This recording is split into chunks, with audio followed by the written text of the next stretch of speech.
आता marine drive police स्टेशनला आमदार म्हणून मी स्वतः असेल, विधानसभेचे आमदार संदीप भैया इथं आहे आणि या विषयाला ज्या पद्धतीने मी पुण्यातून चाललेलो आहे त्याला ताकद देणारे अमोलजी भिकारी, अजितदादा पवार या पक्षाचे MLC आमदार आहेत, आठवले साहेब एमएलसी अजितदादांच्या पक्षाचे स्वतः आहेत.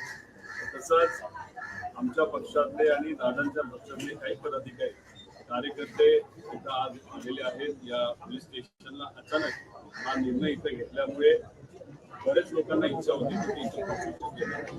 की एक गोष्ट आपण सर्वांनी समजून घेतली पाहिजे. FIR आज का करण्याचा निर्णय आम्ही इथं घेतला. याच्या आधी सुद्धा आम्ही FIR करू शकलो असतो, पण काल जर आपण बघितलं तर DGCA कडनं एक तिथं सर्क्युलर काढण्यात आलं.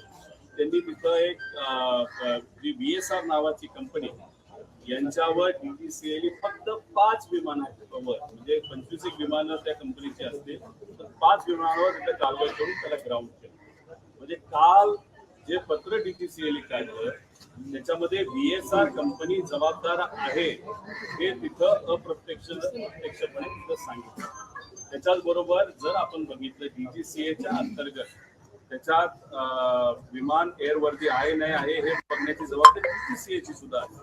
त्यामुळे काल केंद्र सरकारच्या एका विभागाकडून ते पत्र आल्यानंतर त्या पत्राचा उपयोग करून आम्ही मरीन ड्राइव्ह पोलीस स्टेशनला इथे येऊन FIR करण्याचा प्रयत्न केला. आता एक गोष्ट आपण सर्वांनी समजून घेतली पाहिजे याच्याच बरोबर की FIR करण्याचा अधिकार हा प्रत्येकाचा आहे आणि हे जे नवीन ऍक्ट आलेलं आहे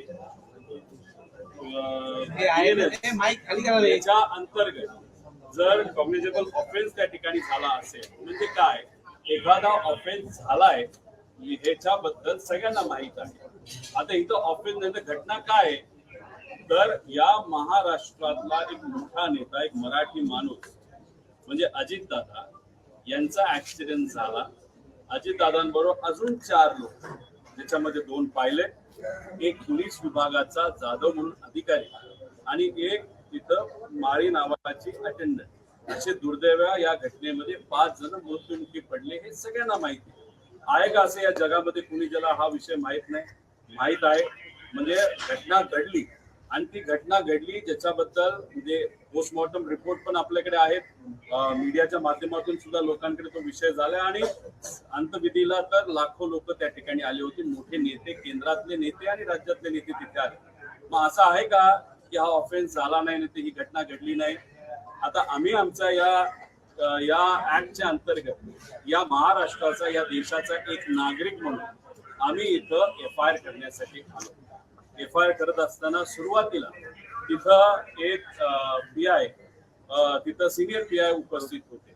मग त्यांच्याशी बोलल्यानंतर थोडी वादावादी झाली. एक ज्युनियर कुणीतरी व्यक्ती होता, त्यांनी काहीतरी बोललं की हे होऊ शकत नाही वगैरे आणि मग त्यांना वकिलाच्या माध्यमातून, प्रांजल नावाचे आमचे वकील इथं आलेले, त्यांनी तिथं समजून सांगितलं हा ऍक्ट काय आणि कॉग्निजेबल ऑफेन्स आहे हे मी नाही, महाराष्ट्रातला कुठल्याही वकिलाला तुम्ही विचारा, जजला तुम्ही विचारा आणि हे मराठी जजेस आणि वकील हे तुम्ही ऐकत असताल. तर मग असं असताना FIR हा करायला तिथं लॅपटॉप आणला गेला होता आणि माझं स्टेटमेंट टाईप करायला सुरुवात झाली होती. मग एक मोठे एक मोठा अधिकारी म्हणजे अडिशनल म्हणजे DCP इथं आले आणि त्यांनी तिथं येऊन सांगितलं नाही FIR होणार नाही. मग आम्ही विचारलं का नाही होणार? मग त्यांनी थोडंसं सांगितलं तो आमचा अधिकार म्हणजे पोलिसांचा अधिकार. आणि मग म्हणलं की अहो या पुस्तकामध्ये जे काय दिलंय, जे ऍक्ट आहे ते सांगताय की कॉग्निजेबल ऑफेन्स असेल तर FIR आपल्याला घेता येते.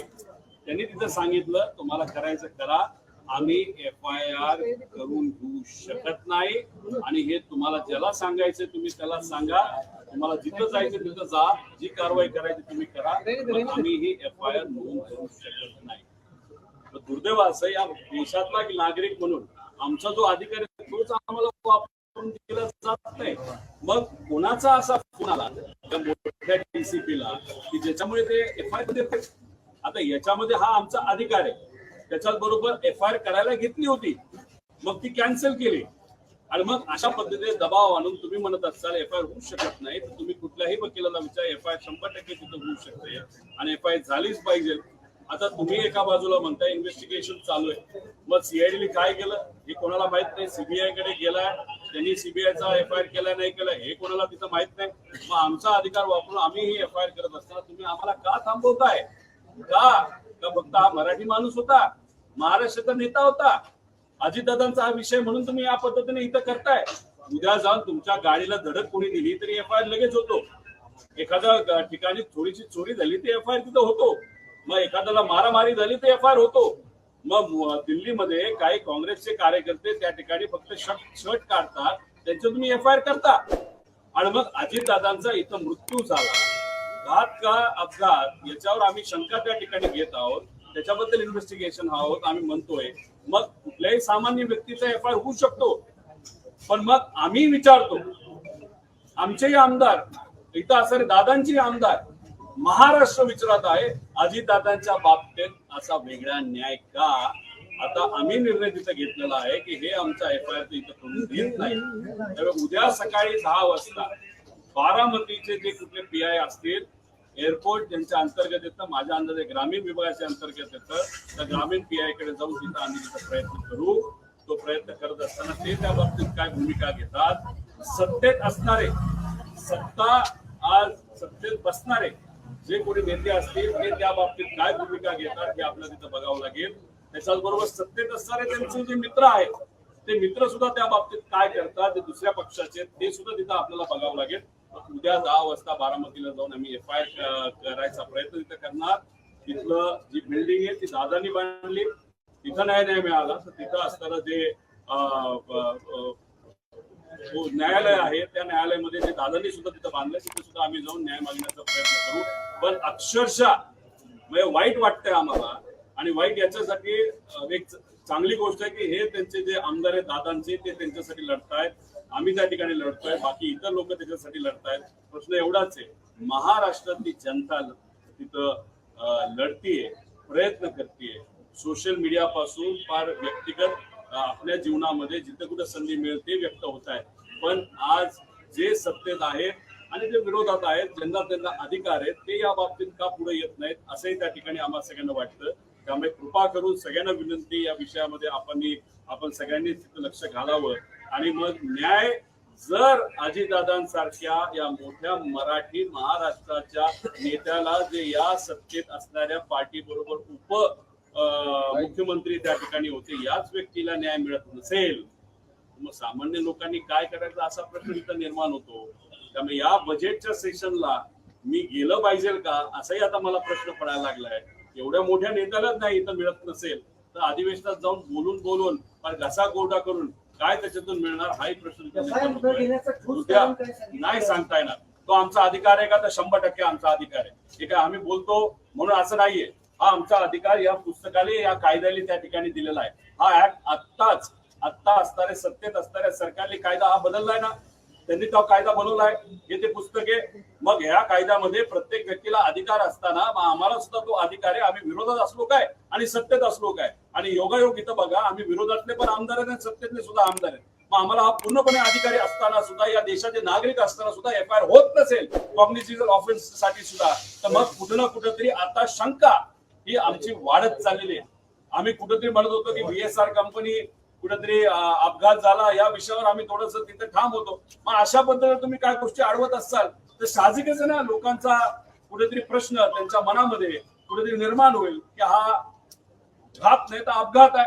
सहज म्हणजे आज मी कुठलाही मुद्दा मांडतोय, आम्हाला विरोध, सत्तेत काही इतर पक्ष असले तरी ते विरोध करत नाहीत, पण भाजपचे मोठे मोठे नेते, ज्याच्यामध्ये विखे पाटील साहेब असतील, त्याच्याबरोबर आपले मुंबईचे कोण आशिष शेलार, ते तिथं बोलतात. अजून साताऱ्याचे कुठला तरी मंत्री त्या ठिकाणी बोलतो, त्यांचे ट्रोलर तिथे ट्रोल करतात. मलाच काय कळेना की कुठल्या दिशेने त्या ठिकाणी जायचं. पण एक मात्र खरं, प्रयत्न आम्ही करत राहणार, लढत मात्र त्या ठिकाणी राहणार, आणि लोकांच्या मनातली जी इच्छा आहे की दादांना न्याय मिळाला पाहिजे, ती न्याय मिळवल्याशिवाय आम्ही राहणार.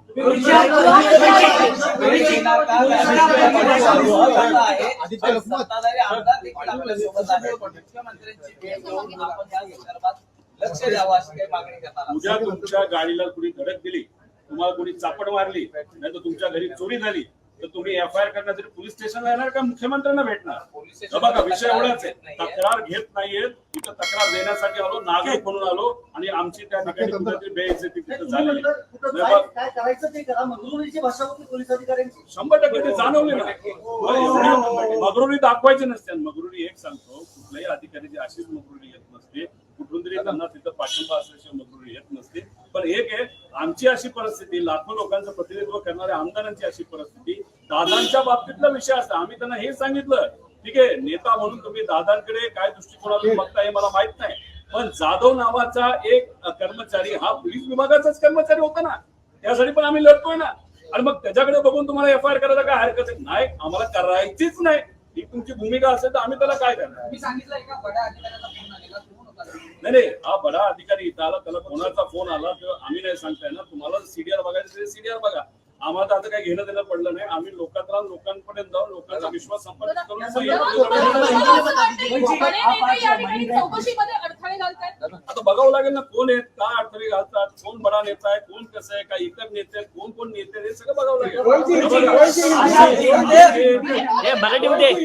संदीपभाई असतील, अमोलजी जे मनापासून करतायत, जे नायकवडे आमदारांनी त्यांच्याबरोबर इतर येते आज इथे येऊ शकले नाहीत. पण दादासाठी प्रामाणिकपणे ते लढतात. यांना सगळ्यांना आणि महाराष्ट्र जनतेला पाहिजे की दादाला